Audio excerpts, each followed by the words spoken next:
dismissiveness that we saw in the first Trump administration has been replaced by a much more obvious working relationship to the good of European security, transatlantic security, and hopefully Ukrainian security. So I'm actually encouraged. So Hillary Clinton has been heaping praises upon Donald Trump. This is who Trump said he would lock up if he had his way in the first presidential election that he ran against her. Of course, that didn't happen. But here, Jimmy Dore breaks this down and what's at the root of it and what this says about U.S. foreign policy that Hillary Clinton is complimenting Donald Trump. Please like the video and subscribe to the channel. So all I'm going to let you know is you should open a psychiatry office if you live in a liberal area, because you're going to be rolling in gold. Because in the middle of the story, I'm going to tell you that Hillary agrees with Trump about Russia and NATO. And yeah, so that's going to blow the minds. They're going to, my liberal Hollywood friends are going to completely collapse upon hearing this news that Hillary agrees with Trump, because that's what this story's about. Unfortunately, Trump's fans aren't exactly collapsing about this, by the way, right now. Will Bill Maher be okay? Of course, rather than apologize to everyone they were horrible to about this, they're just going to say, well, then I'm depressed and I think I'm just going to buy an island somewhere in the Caribbean and disappear. But here is the headline from the Washington Post. Europeans hailed Trump's promise of securing Ukraine, but big questions remain. That's what they say.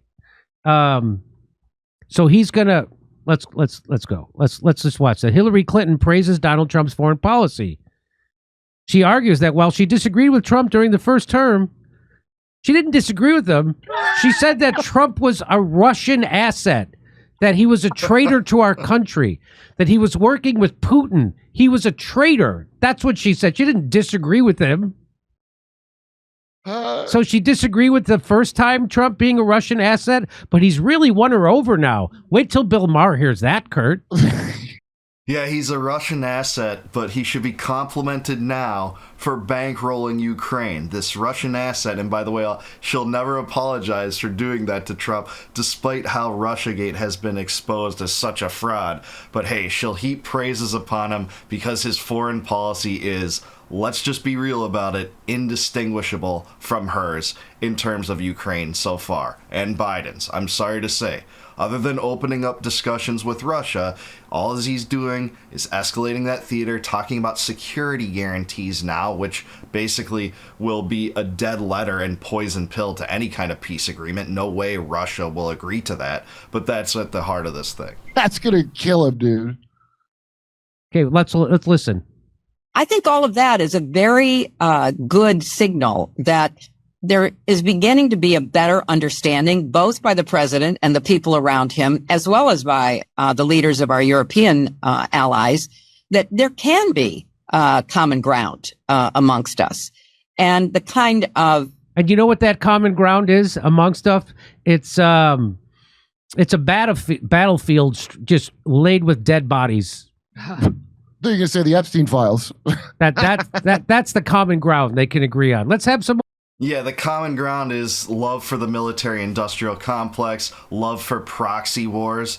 It's the combination of the party of evil and the party of stupid getting together to do things that are particularly both stupid and both evil. That's called bipartisanship in Washington, D.C. Jimmy's exactly right. Or dead bodies in a war. Hang on. Dismissiveness that we saw in the first Trump administration has been replaced by a much more obvious working relationship to the good of European security, transatlantic security, and hopefully Ukrainian security. So I'm actually encouraged. She's encouraged about the guy she said was a traitor to our country for 8 years. She said that at the top of her lungs, that he stole the election. He was a traitor. He's working with Putin and Russia against our own country. Isn't that funny? Now she likes him. Yeah, I mean, I hate to say she has reason to feel encouraged. I hate to say that she has the better of this one, being encouraged about the neocon foreign policy plan, the regime of Marco Rubio and Keith Kellogg having Trump's ear on this issue more than the non-interventionists in his orbit, that's for sure. And we can see how Trump hasn't done what it takes to withdraw from this theater, to get the U.S. out of it. That would include disengagement. That would include stating emphatically that we're going to follow a peace deal where we don't try to build the stupid security guarantee that's a poison pill. Trump, to his credit, tweeted the other day that Ukraine won't be part of NATO, and that's great. I think that's the first time he said that in this administration. That's what's important to secure a peace. Demilitarization, taking out NATO presence and NATO resources and intelligence feeds to Ukraine. That's important too. Saying that Crimea won't be part of Ukraine because otherwise that's a total pipe dream too. All those things are good. But when he's talking about security guarantees, that's the simplest and easiest way to tank this thing, to sabotage this thing. That's why Hillary Clinton is praising him.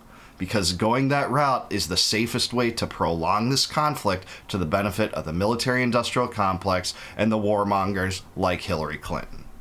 Now she likes Trump, what he's doing, because Trump's he's not looking into Pizzagate. Because Trump, because he's not looking into Pizzagate, and he's not looking into her emails, and he's actually being more of a warmonger. Isn't that something? And he's not locking her up. And he's not he locking didn't lock her up. That's a great point. Hillary loves she loves war as much as Bill loves that slinky blue evening gown, if you know what I'm talking about.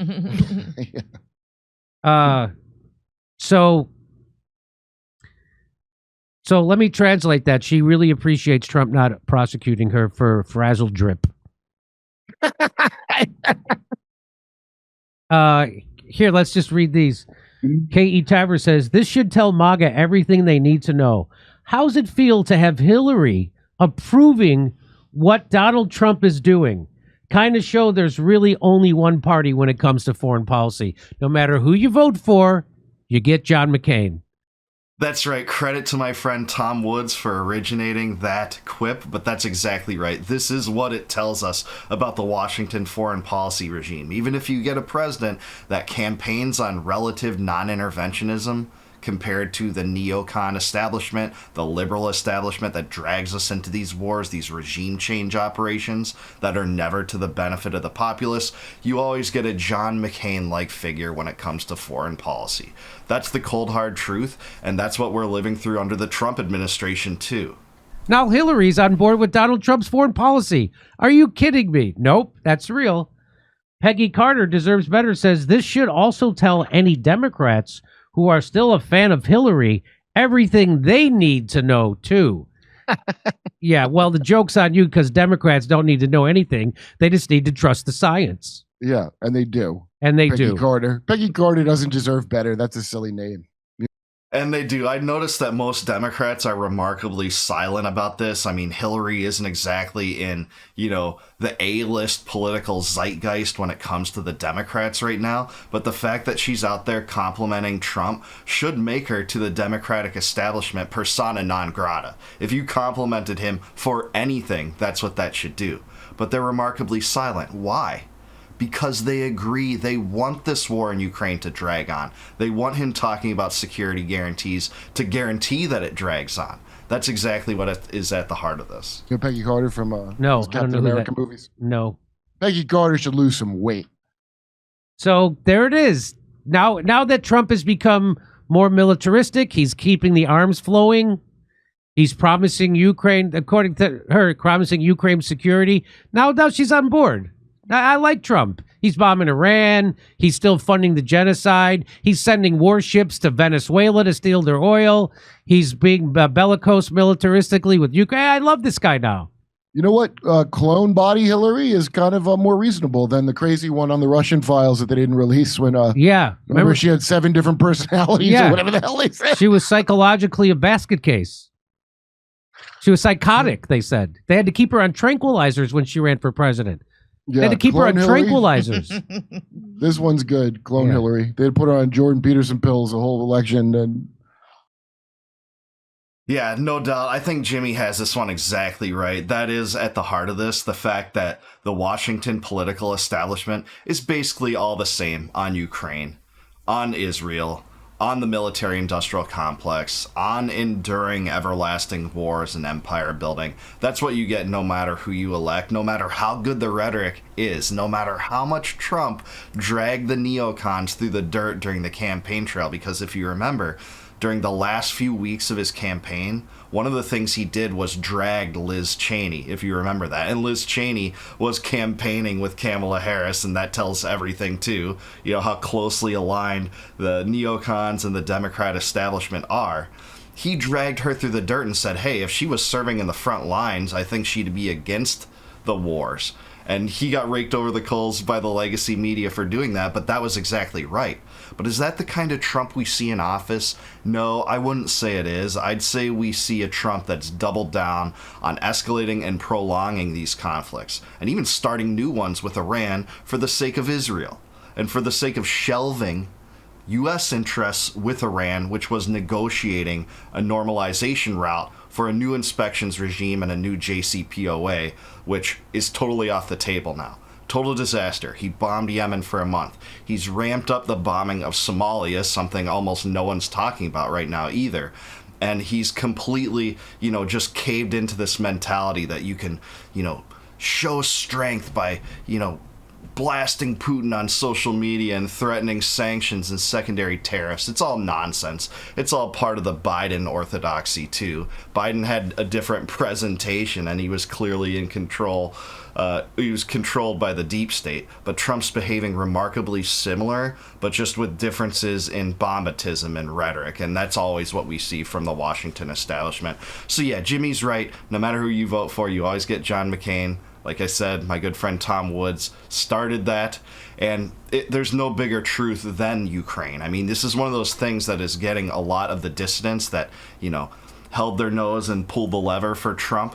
That's what's getting them off supporting Trump. And I think it's safe to say that some people in his base that are actually principled about foreign policy and interventionist policy will jump off board too. But I want to hear from you. Let me know down below. Is Jimmy right about this one? What does it say that Hillary Clinton is in lockstep with Donald Trump on foreign policy right now? Let me know in the comments down below. Like the video, subscribe to the channel. Also subscribe to Jimmy. He's an awesome podcaster. Love his show. And please consider becoming a YouTube member. If you click the join button below, you can help support the channel. And in return, I'll give you access to all my members-only videos before they go live to the general public on YouTube. And until I see you guys next time, no more war, no more debt, no more inflation, and no more empire. Peace out, guys. Catch you in the next one.